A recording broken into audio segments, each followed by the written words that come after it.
Hey everyone, welcome to today's SAG-AFTRA Foundation conversation at home. I'm your host, Scott Mantz. It's called Most Dangerous Game, and it's streaming now on Quibi. And here to talk about this exciting series and the unique way in which to watch it is two-time Academy Award winner and two-time SAG Award winner, Christoph Waltz. Hi, Christoph. How are you today? Scott, I'm pretty good, I guess, considering the circumstances. Yeah, kind of a loaded question, but when I start off these conversations, it always starts with how did this come about for you? But this one's kind of a two-parter because my question is not only what did you think of Most Dangerous Game when you read it, but what did you think in which the way it would be seen? I don't know the way it would be seen when I get it, in script form. I just, that's the moment when I'm, interested in the way it's going to be read. And of course, that's a strong indication on what it's supposed to be, but whether or not it turns out that way is a different discussion. The way it read, it was a unique experience because they did not just want to take one story and chop it up. Because that's what, for the ones who don't know what Quibi is about, it's, shorter portions in 7 to 10 minute episodes. But it's one story in 16 parts. And so you need to tie one part into the next with some form of what's called a cliffhanger. You have 14 or 15 of those. And that's really what made the big difference in reading it, that you can't stop. It's a new form of dramaturgy. I've never seen anything like that before. So I was really captivated. When I was watching some of the other content on Quibi, most recently I was watching the revival Reno 911. They were short segments that started and ended in 8 to 10 minutes. But when I was watching Most Dangerous Game, I know it's being described as a series, but I saw it as a movie. It's a movie. Exactly. And that's because, if you have a series of 16 episodes, fine, you make them shorter. And then you have to, of course, adhere to the necessity arising. But it'll be little episodes. No. This is one story that starts at the beginning of episode 1 and ends at the end of episode 16. And all the parts in between, and that was the unique thing and the exciting thing. It really, to me, it looked like a new form of storytelling. I think this is really the best example yet of the potential for Quibi to do this kind of content. And when I was watching it from home, I couldn't stop. I kept going, and I think I watched it all in a day. I mean, I watched it all in just a couple hours. But I also thought, if I was watching this in a movie theater, I think the constant cliffhanger format would have driven me bonkers. Exactly. No, of course not. Of course not. You would, I don't know. It would be unnerving to say the least. Now, when I was reading about the making of it, I was wondering how production on it might have differed from a traditional film. Was it the same? Did you sort of make it the same way, or because of the structure, was it a little different?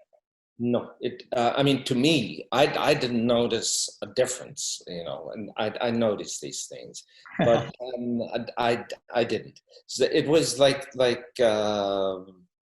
work on one movie. and it was all, you know, really experienced and weathered movie people. It was very smartly planned and designed and devised. The way they put this show together, you know, it was like a proper big movie. That's how we did it, with everything that comes with it, and the rest is editing room. Yeah, yeah, definitely editing, because you know the way they end each episode on a cliffhanger. You have to watch it as soon as humanly possible, especially from episode to episode. And you know, like what was your take on your character Miles Seller? Like what'd you think of this guy when you first read him? Like what appealed to you the most about playing this guy? You see, I'm not. First impressions are important, but they are important because you need to start somewhere to revise your first impressions. So I usually don't trust my first reading, you know, and because of the new form and the fascination of the writing and, you know, the way it's put together and the story and so yeah, there is, I have to admit, and I'm sure almost everyone will agree with me, a bias towards the character that you're asked to play. And I usually prefer not to know which character they want me to play or what exact role it is that they want from me. I want to read the thing. You get it anyway, sooner or later. But I like that more neutral approach at first.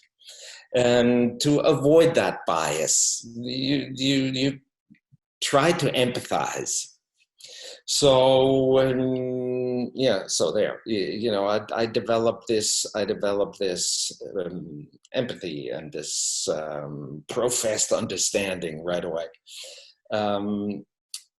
It's an interesting thing. I don't like to talk about the characters that I play because I play them. I don't need to talk about them. You know, watching Most Dangerous Game, watching the evolution of Miles throughout the series, throughout the film. You know, he's very charming at the start, very persuasive to a degree that he could talk. I'm like putting myself in Liam Hemsworth's shoes, thinking like, I guess if I was in his shoes, I would totally go along with what Miles is telling me. But then at a flick of a switch, Miles is intimidating, menacing, and then he goes back to being charming again. What is your ability to do that? How do you flip the switch so organically like that? I don't flip switches. I just follow the writing. You know, it's I don't invent anything. I'm a very bad improviser. I don't like to improvise. I don't know whether I'm a bad improviser because I don't like to do it, or whether I don't like to do it because I'm a bad improviser. But it doesn't make any difference.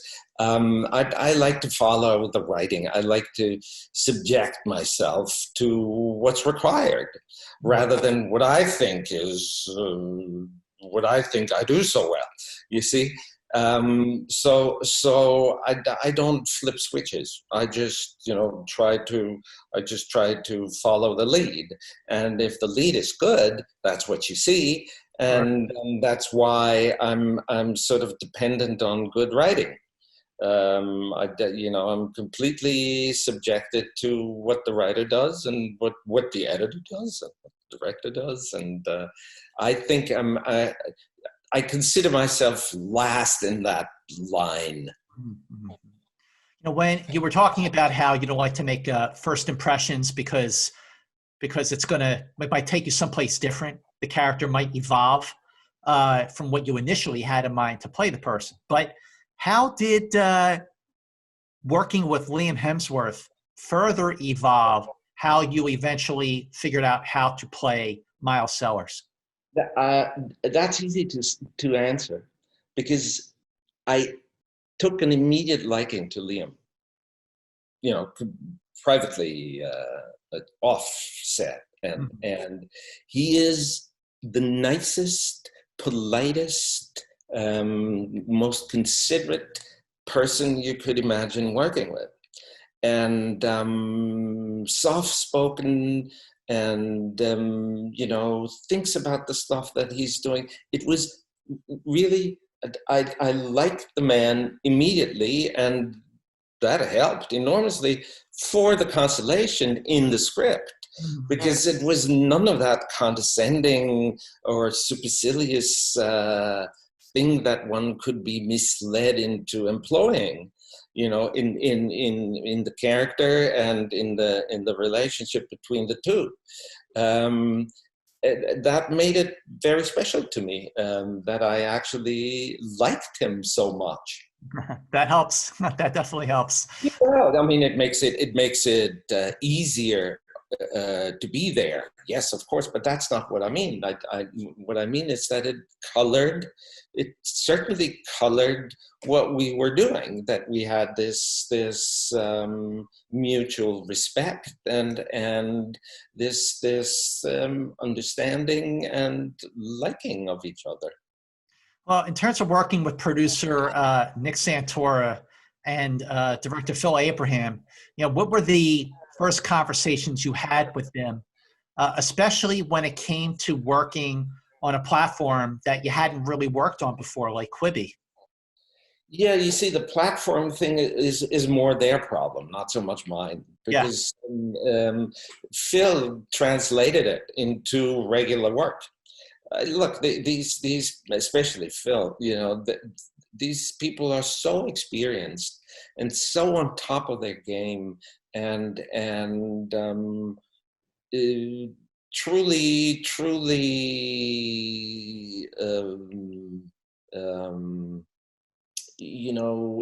evolved professionals. Mm-hmm. And it makes it not just easier, it makes it a pleasure. When you're watching a suspense thriller and you have an opportunity to have a surprise or two, or end on a cliffhanger, like a cliffhanger, especially when it all works, that's great. But when you're watching something that has 15 cliffhangers and they all work, that's amazing. So after, you're working on it, you're developing it, you film it, and then you watch it for the first time yourself. What did you think? Look, I read it many, many times before I met the people, and then I was there for the shooting. By now, since I've been doing this for 2.5 weeks already in my life, that job, I mean, not the job, but the profession. I have a pretty good sense how to gauge, what it's going to look like. So I can't say it was a surprise that I was enthusiastic about it. It was not a surprise that I thought that they've done an incredible job putting this together. When you look back, let's say 10 years ago, in terms of like the types of roles, the types of projects that you work on, how is what you look for now different than what you were looking for like 10, 15 years ago? The differences are details.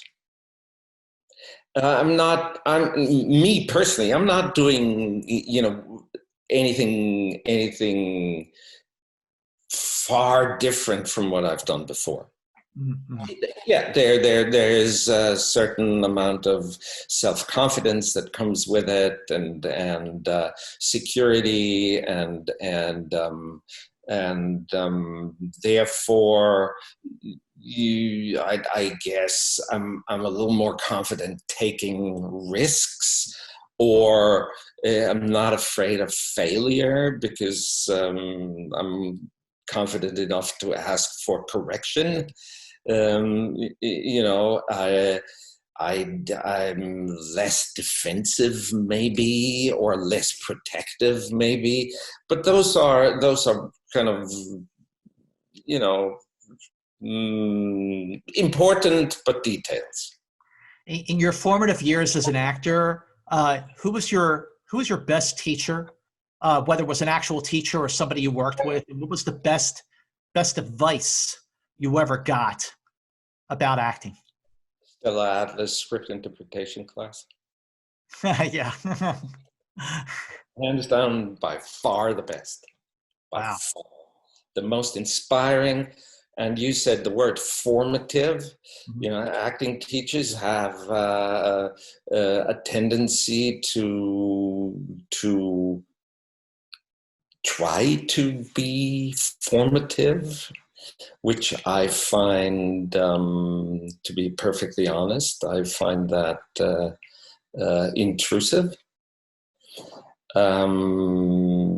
And I find it a little dangerous, because sometimes, more often than not, they are overstepping not just their actual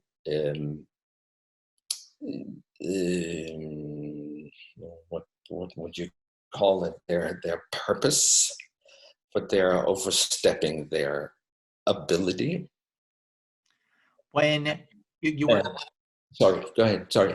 sorry, you were talking about taking risks, and has there been a project that stands out to you, a film that stands out, or TV, whatever, that stands out to you as something where you felt like it was a risk, and you even when you were deep into the production, deep into the filming, you weren't quite sure how it was all going to turn out, how it was all going to look, but then when you saw it, you went, holy cow, this is amazing.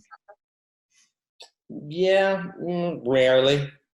I can't remember. You know, I'm sure over the recent 45 years or so, there must have been an occasion where I felt that way. I can't remember. Um, the other way around happens very frequently. Oh, jeez. Yeah, I'll bet. Sorry. When you're watching a drama, an action suspense drama like Most Dangerous Game, I realized how effective it was pretty early, actually, when I put myself in the position of what would I do? What would I do if a Miles Sellers, and I was in a precarious situation, at least initially, like Liam Hemsworth is, where I would would I do this? So I'm sure you've gotten asked this a lot, but you know where I'm going with the question. It's going to be like, if you were in a precarious situation and you had this offer to play the Most Dangerous Game with a massive payoff at the end of the 24-hour period, and again, depending on your situation, so it's something you would do? Never. Yeah. I wouldn't either. But you see, here's the thing.